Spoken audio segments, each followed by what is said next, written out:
Welcome back to The Heat. We're talking about border tensions between China and India. The standoff, which also involves the Kingdom of Bhutan, began last month. Let's get back to our panel right now.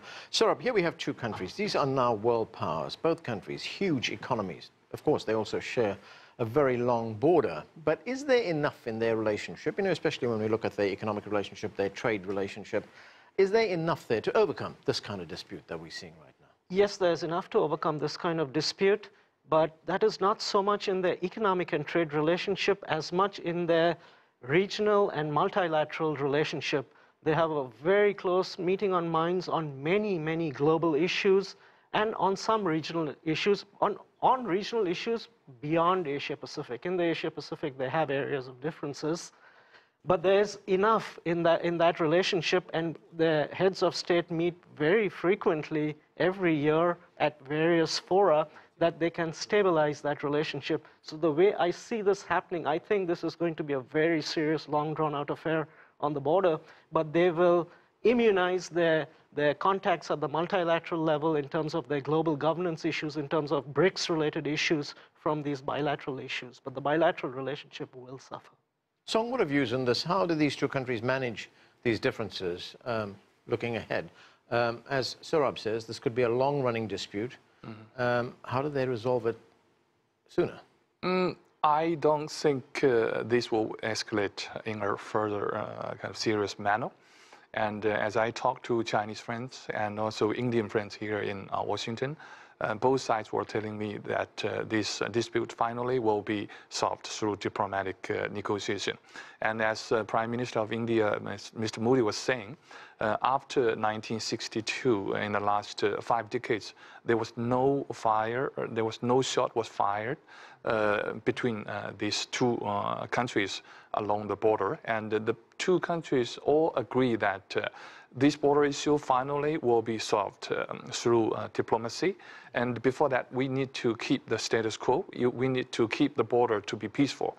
And more importantly, we need to move ahead. We need to work on other aspects of China-India relationship. And I think this issue will continue, but both sides have no intention for escalation, and this issue finally will be solved. Sadanand, do you think there is a realization on the parts of both countries that we have too much at stake here to let this drag down this relationship? Yeah, I don't think either country is looking for escalation. And I would echo Song's comments over here.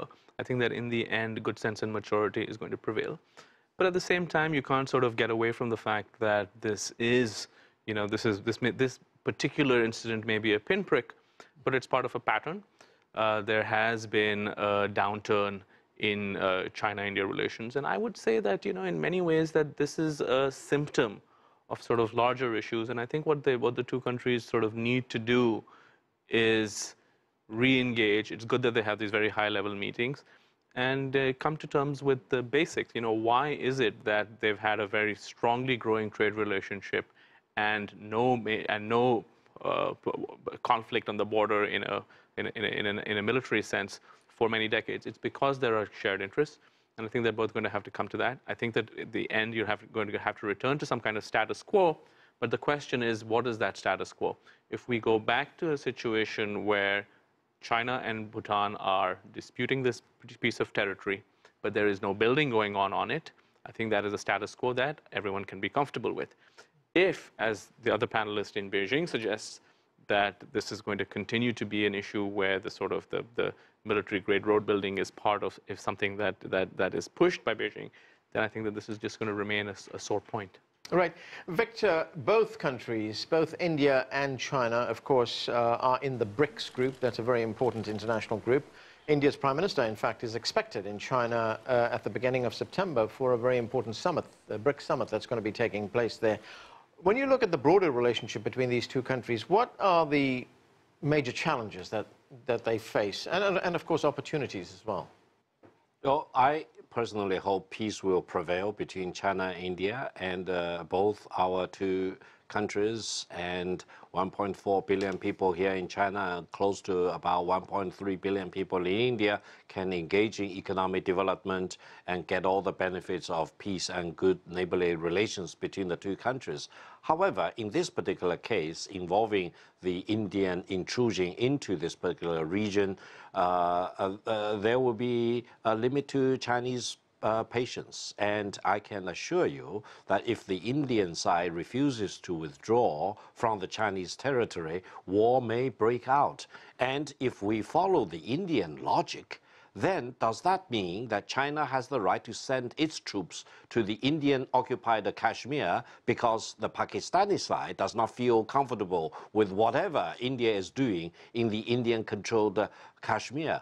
I think the Indian government need to wake up to the reality and become more rational, because if any country would accept the Indian rationality in this particular case, there will be chaos throughout the world, and there will be no reason to expect peace and stability to prevail in that part of the world or in any other part of the world. Right, talking about peace and stability, Saurabh, what is the long-term outlook for relations between these two countries? India's foreign minister recently pointed out in a speech in Singapore that this is a time of uncertainty in many parts of the world, and that a good relationship between China and India is needed for stability.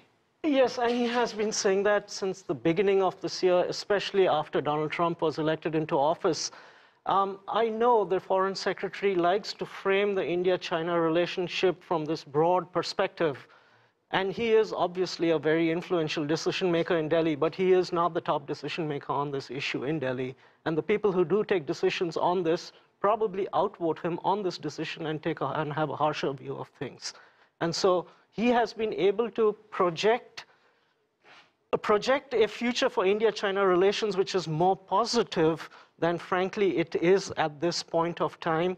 And that is purely because I don't think he necessarily wins the policy battles on India-China relations within the establishment in Delhi, and he would rather, he would prefer to co-opt their views and still be an influential policymaker. I think he's also auditioning himself to become the next national security advisor when he will get to make these decisions on India-China, and he takes a much more dovish or a much more enlightened view of the India-China relationship and might pull it back to a more sensible route. All right, Song, President Xi Jinping and the Indian Prime Minister Narendra Modi, they've met several times. Most recently, they met at the G20 in Hamburg in Germany.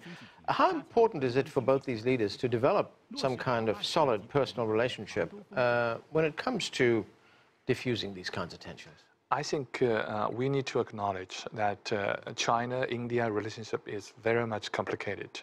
We have tremendous common interest. We have a bright future for economic and trade relationship and other common interest in different areas, but we also have a lot of disputes on different issues, like India was hoping China will support its membership in this nuclear supply group, and India was asking China to help on counter-terrorism issue and other issues. And also China is feeling sometimes uncomfortable to see that too much close cooperation between India and America in the last 1 or 2 years. So I think when the major leaders, President Xi Jinping and Prime Minister Modi, meet, they will overcome their domestic sentiment against each other, and they will see from more strategic point of view and move the relationship forward. You want to say something? Sorry. Something small. I think at the end of the day, Indian troops need to be out of there. Even United States does not incur defense obligations on territories where its allies do not hold effective jurisdiction. India has gone there trying to support Bhutan in a place where Bhutan themselves don't hold effective jurisdiction. India has gone one step really too far, and it needs to find a way to get its troops back on this side of the border and get the Chinese and the Bhutanese to discuss this issue. The Bhutanese themselves have made this claim to that area as late as 2000, very late in the day. So they themselves know they really don't have much of a claim to that area. So I think these facts need to be taken into account, and India needs to find a way to get its troops out of there and out of there quickly. What is your view on that?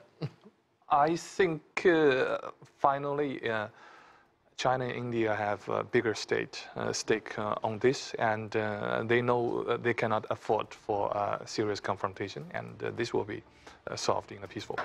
Okay, let's leave it there. Thanks to all of you for joining us. That's it for this edition of The Heat. I'm Anand Naidu in Washington, D.C. Thanks for being with us.